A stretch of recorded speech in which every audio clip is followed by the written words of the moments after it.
Salut les amis, c'est Ludo, j'espère que vous allez bien. Je vous retrouve aujourd'hui pour une nouvelle vidéo. Il va s'agir d'un update lecture.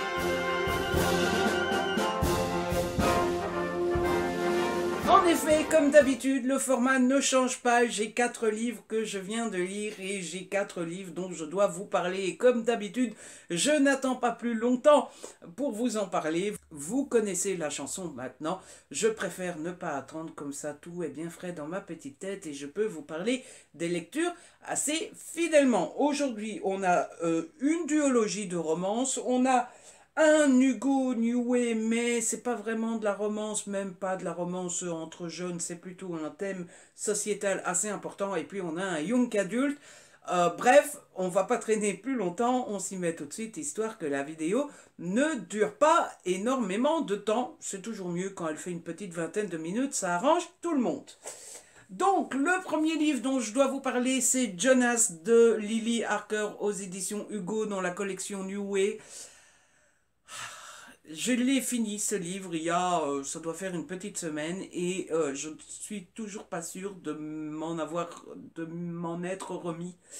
Ce livre est d'une intensité et d'une dureté folle et, et, et et comment s'en remettre en fait, hein, voilà. Alors, le thème sociétal, je sais même pas si c'est un thème sociétal, mais en tout cas, le thème abordé, c'est l'homophobie, et d'une manière on ne peut plus terrible. Alors, déjà, moi, ça me fait vomir qu'il y ait encore de l'homophobie en 2021, c'est un truc, je comprendrai jamais, enfin... Et s'il y avait que de l'homophobie, hein? S'il y avait que ça, mais non, on rajoute là-dessus la misogynie, le racisme, etc., etc. Enfin bref, on va pas comparer les problèmes l'un à l'autre, mais alors l'homophobie, on est en 2021, ça pose encore problème, il faut encore faire des livres dessus. Et quel livre? Quel livre? Alors, on va peut-être commencer par le début, l'histoire du livre. C'est l'histoire de Jonas. Jonas est un jeune homme, je ne sais plus trop quel âge il a, mais voilà, c'est un ado, hein, il n'est pas adulte. Il va au... Donc en France, c'est collège, lycée, il me semble que c'est le lycée, vous me pardonnerez, je confonds toujours. Tout va bien dans le meilleur des mondes, il est éduqué par des parents, enfin il a ses parents, il a une sœur qui l'aime énormément, il a plein d'amis au lycée, ses notes sont plutôt bonnes, enfin bref, sa vie est tranquillou bilou, jusqu'au jour où il se fait outer. Alors j'ai appris ce terme-là, apparemment quand, quand, j'aime pas dire quand ça se sait, parce que c'est comme si c'était un secret impardonnable, un secret honteux, mais quand on est au courant que quelqu'un est gay, comme si on...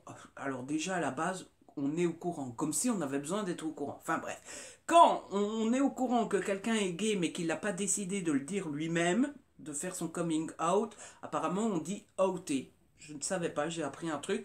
Bref, Jonas se fait outer, tout le monde est donc au courant qu'il est gay. Oh là là, quelle horreur. Et à partir de là, sa vie devient un cauchemar. De chez cauchemar, de chez cauchemar. Tout le monde lui tourne le dos. Tout le monde le ghost. Tout le monde se moque de lui. Tout le monde rigole de lui. Et tout le monde le harcèle. Alors, il y a 3 catégories de personnes qui se comportent mal avec Jonas. Il y a ses parents. Et ses parents... Alors, qu'on soit bien clair, il n'y a aucune bonne raison d'harceler quelqu'un ou de mal se comporter ou d'être dur avec quelqu'un parce qu'il est gay. Qu'on soit bien clair là-dessus. Mais ses parents, ils sont contre l'homosexualité de leur fils parce que c'est typiquement le genre de parents, vous savez, de bonnes familles, conservateurs, religieuses, qui participent à toutes les manifs pour tous, pour, à toutes les manifs contre le mariage pour tous, c'est plus clair comme ça. Enfin bref, voilà, c'est oh là là, l'homosexualité, quelle horreur, la décadence de la nouvelle génération, etc. etc. Donc, c'est pas que je comprends les parents, c'est pas que je leur pardonne, c'est juste que c'est des vieux cons, il n'y a plus rien à faire pour eux, ils sont perdus, tu peux leur dire ce que tu veux. Ah, voilà, laisse tomber, quoi. Ils sont perdus, il n'y a plus rien à faire pour eux.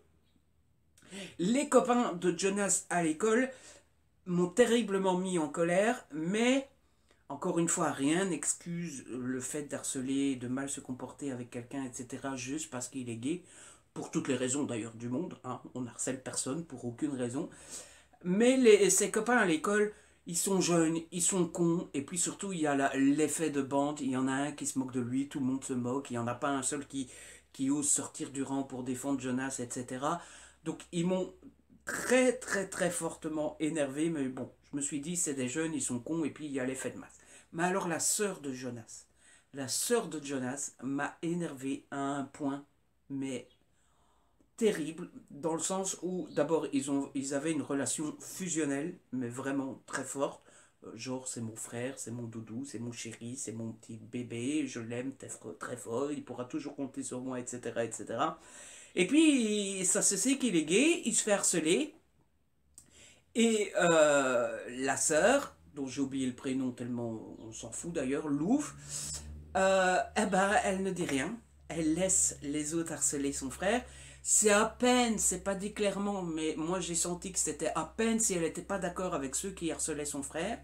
Et vous savez la raison pour laquelle elle est d'accord? La raison pour laquelle elle ne défend pas son frère? La raison pour laquelle elle en veut à son frère? C'est parce que son frère lui a pas dit. Son frère lui a pas dit plus tôt. Non mais t'es sérieux, meuf? T'es sérieux? Tu laisses ton frère dans les emmerdes, tu laisses ton frère se faire harceler, se faire traiter, se faire insulter, tout ça parce qu'il te l'a pas dit plus tôt?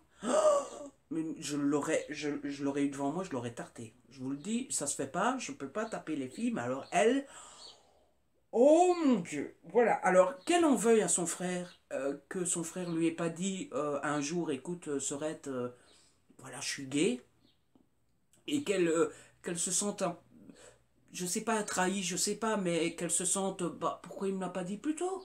Bah, pourquoi? Ou qu'elle se pose la question, est-ce qu'il n'a pas eu confiance en moi? Ou, enfin, que sais-je? Je peux encore comprendre. Mais qu'elle se dise, je suis fâchée contre lui parce qu'il me l'a pas dit plus tôt, et du coup, il se fait harceler, et moi, je reste dans mon coin, et je fais rien, et je dis rien, je le défends pas. Waouh! Non, ça m'a, voilà. Donc, en fait, j'ai adoré le livre. C'est un. J'ai vraiment aimé. Je sais pas si c'est un coup de cœur, mais qu'est-ce qu'il était dur. Qu'est-ce que j'ai eu mal pour Jonas. Qu'est-ce que. L'homosexualité me fait vomir, mais alors la situation de Jonas m'a fait vomir, les réactions de ses parents m'ont fait vomir, les réactions de ses amis m'ont fait vomir, la réaction de sa sœur m'ont fait vomir. C'est vraiment et Jonas, au milieu de tout ça, il est seul, et évidemment, je suppose que c'est pas le seul, j'en sais rien, mais il commence à se dire, bon, bah, c'est peut-être parce que c'est peut-être moi le problème, c'est peut-être moi qui est le monstre, c'est peut-être moi qui suis pas naturel, qui suis pas, c'est peut-être moi qui ai un problème, c'est peut-être moi qui tourne pas rond, et j'étais là en mode, mais non, Jonas, tiens bon, bordel. Enfin bref, voilà, j'ai envie de pleurer parce que c'était vraiment très dur. Et, et le plus dur, c'est de se dire qu'en 2021, ces conneries-là existent encore. Et qu'en 2021, il y ait encore des hommes et des femmes qui se sentent mal, qui doivent faire une croix sur leurs amis et leurs familles. Tout ça parce qu'ils sont gays, parce qu'ils sont homosexuels. Et quel monde de merde, quoi. Arrêtons les conneries, 2 minutes. Enfin bref, lisez ce livre, il est génial, mais il est très dur. Ah non, j'avais pas prévu de pleurer, hein. C'est quoi ce bordel? Hein? Bref, on va passer à des choses un petit peu plus légères. Et Hugo, il va falloir arrêter, hein, parce que Hugo, ils n'arrêtent pas de me faire pleurer, hein? Avec Eleanor Rengré, maintenant c'est Jonas. J'avais pleuré avec un bonheur imparfait. C'est bon maintenant, hein? Bon, bref, on va passer à autre chose, on va quitter Hugo, on va passer à Hachette dans la collection BMR, mais c'est pas eux qui m'ont envoyé les livres, c'est l'autrice directement. Je suis devenu, alors je sais jamais si on peut dire ami ou pas ami, etc. Mais en tout cas, je discute souvent avec Isa Lowers sur Instagram. Et donc, elle m'avait un jour proposé, un beau jour, ou peut-être une nuit, elle m'avait proposé de m'envoyer ses bouquins. En fait, non, je lui ai demandé ses bouquins. En fait, j'ai fait le chacal. Pendant un live, j'ai gratté ses bouquins et elle a dit oui. Et donc, elle m'a envoyé sa saga Jail Me. Donc, le tome 1 qui s'appelle Baby. Et le tome 2 qui s'appelle Please, Jail Me Please. I love you, babe. Jail Me Please, ça fait très sexe, vous savez, je suis attaché et tout. Et oh, baby, jail me, please.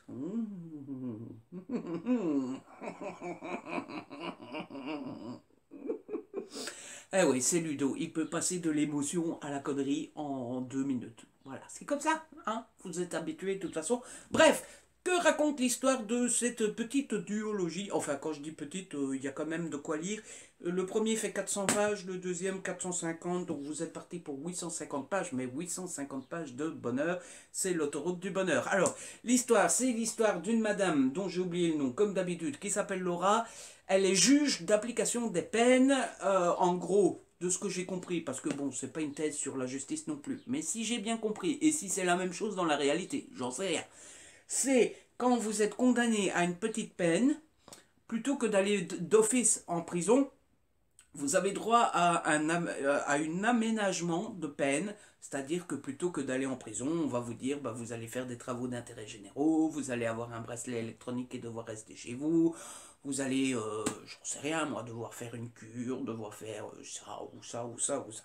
Bref, elle est juge d'application des peines, et de l'autre côté, on a Oliver Braxton, ou Braxton, qui lui est, c'est celui-là là, qui lui est star international de musique. Il est le leader d'un groupe qui s'appelle Vertigo. Donc il est leader, chanteur et guitariste du groupe. Et Oliver Braxton a fait une petite bêtise. Eh ouais, c'est pas bien. Et donc il se fait condamner à une petite peine de prison et il va donc passer devant Laura pour aménager sa peine. Le petit souci, problème, truc machin bidule du départ du machin, c'est que Laura, elle est fan d'Oliver Braxton depuis toujours, depuis gamine. C'est son idole, c'est son amour, c'est l'amour de sa vie. Elle est amoureuse de lui, elle l'a jamais vu une seule fois, mais oh là là, Oliver, Oliver, c'est quand où et comme tu veux. Bref, elle va s'occuper d'Oliver, mais elle est attirée. Il y a une histoire d'amour qui va commencer. Et à un moment donné, bah, il va y avoir une couille dans le pâté parce que bah, Laura, elle n'a pas le droit de sortir avec les gens dont elle s'occupe. Bah non, déontologie, tout ça, quoi. Et donc voilà, c'est bien résumé, hein. Je l'ai toujours dit, on devrait me payer pour résumer les livres. Bref, j'ai beaucoup aimé le roman. Alors, d'abord, le style d'Isa est assez addictif. Alors, j'ai lu les deux en un week-end. Donc, c'est pour vous dire que, hein, voilà. C'est pourtant écrit quand même assez petit. Hein, c'est pas du PKJ de 200 pages. C'est du 400 pages écrit comme si c'était un classique. Mais ça se lit tout seul. J'ai beaucoup aimé. Alors, je trouve que Isa a une capacité et une qualité. C'est de réussir à bien retranscrire les différentes atmosphères de ses livres, c'est-à-dire que je trouve qu'elle parle très bien de la justice quand elle parle de Laura, etc. Mais ça, je le savais déjà, puisqu'elle avait déjà assez bien décrit l'avocat dans Coupable, I Love You. Mais en plus de ça, elle décrit très bien tout l'univers de la célébrité, de la musique, etc. Puisque eh ben, elle parle de Oliver Braxton et de ses acolytes, puisque dans le groupe Vertigo, ils sont 4 si je ne dis pas de bêtises. Donc voilà, tout le côté célébrité, paparazzi, sécurité, difficulté d'être avec une star, etc., etc. J'ai trouvé que c'était très bien installé. J'ai adoré les personnages, aussi bien Oliver que Laura, même s'il y a des petits bémols, j'en parle juste après, mais surtout les personnages secondaires. J'ai beaucoup aimé les autres membres du groupe de musique. Alors, il y en a deux qui sont plus mis en avant que les autres, c'est Jonah et James. J'ai beaucoup aimé James, qui est le genre un peu, vous savez, un peu... euh, Alors pour donner envie, en général, on dit qu'il est ténébreux. Non mais c'est le genre très cassant, très froid au premier abord, et puis une fois que vous le connaissez, il est très doudou, très c'est une crème ce type. Donc il est ténébreux. Ah ouais, oh là là. Donc voilà, j'ai beaucoup aimé ces deux personnages secondaires. Il y a aussi Chad et le troisième, j'ai oublié son nom. Est-ce qu'il y a un troisième? James, Jonah, Chad, ça fait déjà trois d'ailleurs. Non, je pense que le quatrième c'est Oliver. Ou alors j'en oublie un, mais je pense pas. Écoutez, c'est la mémoire de Ludo. Hein. On fait avec ce qu'on a, pas ce qu'on veut. Hein. Et donc voilà. Et donc on va en arriver un petit peu au point négatif. Ben dites donc, t'as pas mauvais et puis mes chaussures.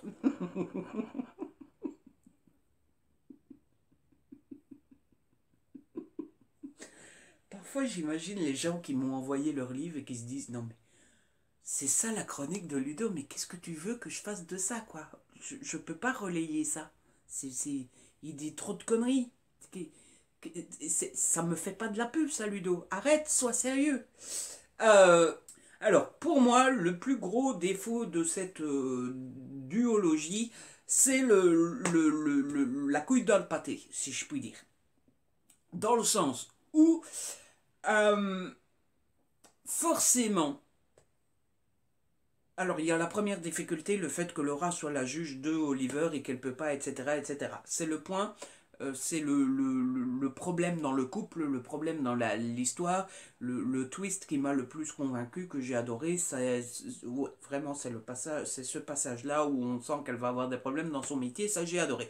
Par contre, la deuxième couille dans le pâté, c'est la jalousie et le manque de confiance en soi de Laura. Alors, j'ai compris, je l'ai compris à moitié, je dirais, dans le sens où quand vous êtes une femme, mais quand vous êtes un homme, parce que je pense que si moi je rencontrais une femme star internationale, genre si je commençais à sortir avec Beyoncé, je pense que j'aurais pas beaucoup confiance en moi non plus. Ah, je dis ça, je dis rien, Beyoncé, si tu passes par là, hein, single ladies, hein, ben, a single man here, hein, thank you. I'm sorry, my English is not yet good, but I learn step by step. But come with me in Belgium. We we will we will eat some chocolate. The Belgian chocolate is the best on the world. You know that? No? Ah ben, come. Bref, qu'est-ce que je disais? Beyoncé. C'est jamais Beyoncé peut passer par là. Qu'est-ce que j'en sais? Il y a peut-être un type dont le métier c'est de surveiller tous ceux qui disent Beyoncé sur internet et qui vont se dire ah ben tiens, une déclaration d'amour je vais donner à Bibi. On ne sait jamais. Bref, qu'est-ce que je disais? Oui, voilà. Donc, je comprends le manque de confiance de Laura envers Oliver parce que bah forcément t'es une fille somme toute assez jolie, mais une fille assez banale comparée à toutes celles qui tournent autour de la star internationale, etc. Donc je peux comprendre. Par contre, elle est jalouse. Et dès qu'il y en a une qui approche Oliver, elle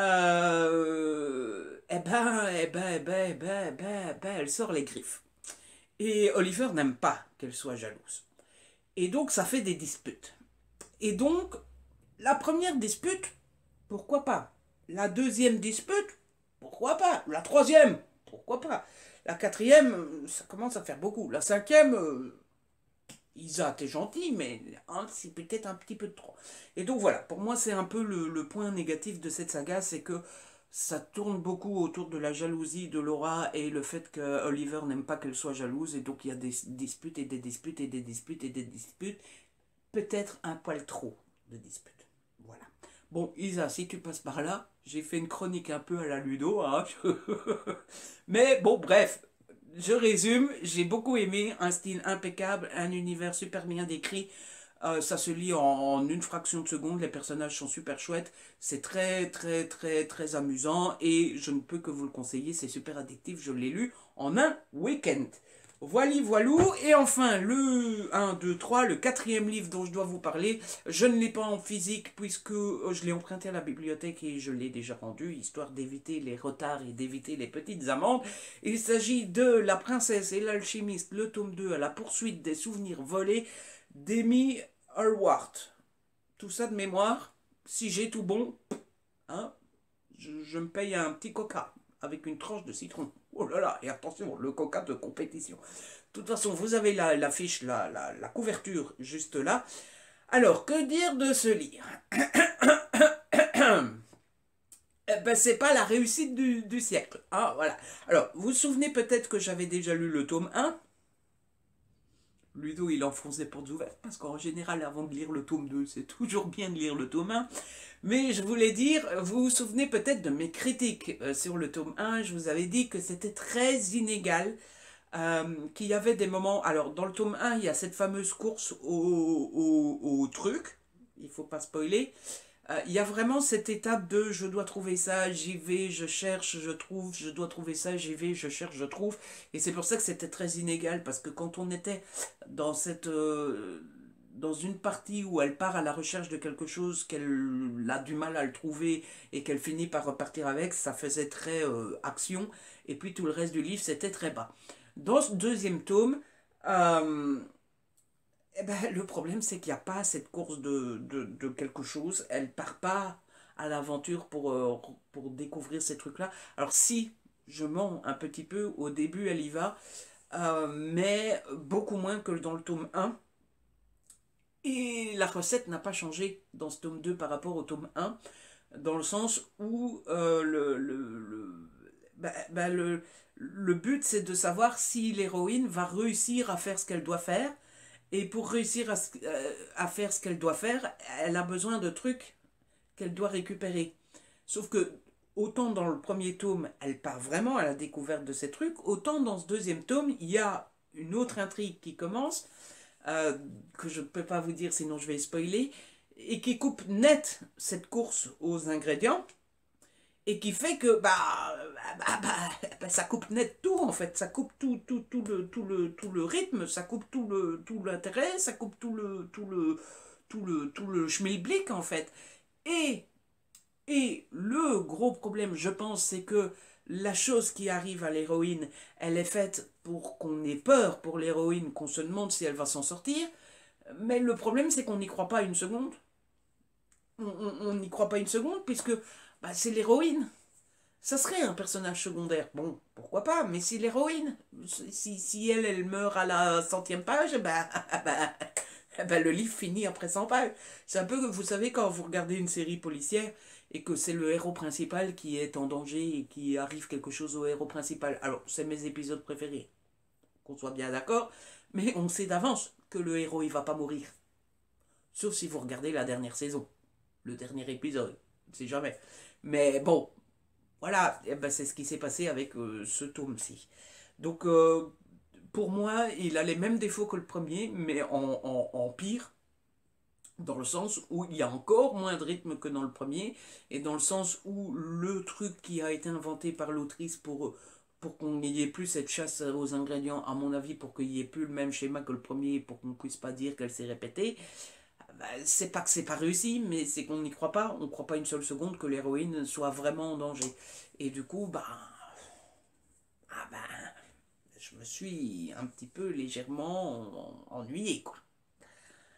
Je me suis, je me suis même pas mal ennuyé. Voilà, je l'ai lu jusqu'au bout parce que je me suis dit, bon, j'ai lu un tome ennemi euh, au moment où j'ai commencé à m'ennuyer, je me suis dit, je vais pas arrêter là. Il n'y a que 2 tomes, je pense. Je vais aller jusqu'au bout, voir comment ça se finit. J'ai bien aimé la fin, par contre. Donc, bon, ça rattrape un petit peu les choses. Mais, ouais, non, pas bon souvenir sur ce deuxième tome de La princesse et l'alchimiste.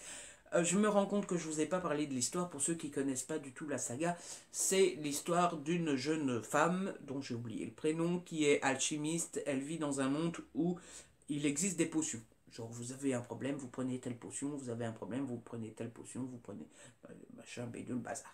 Et dans le premier tome, il se passe quelque chose, je vous laisse la surprise, et pour arranger ce quelque chose, il faut qu'elle fasse un antidote, et pour faire cet antidote, eh bien, elle va participer à la chasse fantastique, la chasse fantastique étant une chasse où tout le monde peut participer pour trouver les ingrédients pour concocter l'antidote. Et bah, le premier qui fait l'antidote, bah, il a gagné la chasse fantastique. Et s'il gagne la chasse fantastique, c'est le bonheur, quoi. Donc voilà, ça c'est le résumé du tome 1 et le résumé du tome 2. Je vous le donne pas comme ça. Bah, si jamais vous avez l'intention de lire le premier tome, eh bien je ne vous spoil pas. Bref, je pense que je vous ai dit tout ce que je devais vous dire. En tout cas, c'est comme ça que je vais terminer cette vidéo. J'espère qu'elle vous a plu. J'espère que je vous ai donné envie de lire un des livres qui sont présentés. En tout cas, si cette vidéo vous a plu, n'hésitez pas à la liker, à la partager. N'hésitez pas à me laisser un petit commentaire. Vous savez que j'adore vous lire. Si ce n'est pas encore fait, abonnez-vous. C'est gratuit et ça fait plaisir. On se retrouve très vite pour une nouvelle vidéo. D'ici là, prenez soin de vous et de ceux que vous aimez.